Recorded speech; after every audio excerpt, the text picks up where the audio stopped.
So I was listening to an influencer a few days ago on Facebook discouraging first generation immigrants from investing back in their home countries. I agree with some points and I disagree with some, especially as somebody who's invested back home in my home country.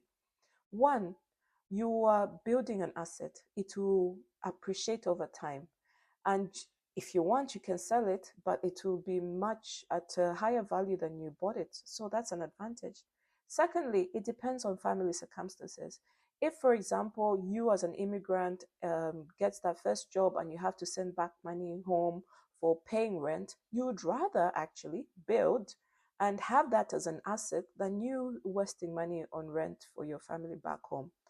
Thirdly, the world has changed, especially Africa. In terms of Airbnb, that's a huge market now. So you can build a place, get a place for much less than you would in Europe, and put that on short term let and actually make some quite substantial money. For example, a couple of years ago, I was in Nigeria and we stayed in a lovely apartment in Ikoyi, and we were paying $1,000 for 4 days that we stayed in that place. That's just like being in anywhere else in the world.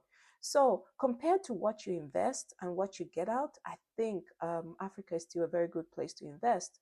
Thirdly, the payback time on your capital is much less than what you would have, which is how much you invest compared to how much it would take for you to get that back through rent or through short-term let. It's much quicker in Africa because the amount you invest is much lower than you would, say, in a place like the UK, where you would need minimum 300,000 to get a place that you end up renting out maybe for 1,500.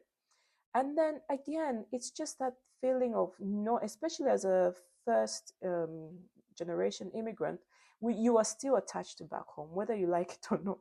Your kids might not because they're born in the UK or the US, but you still have that heritage. You still want to feel part of it. You still want to own that land and feel like, oh, I'm still, and you can have those normal conversations with your girlfriends from high school and say, oh yeah, I also have a place.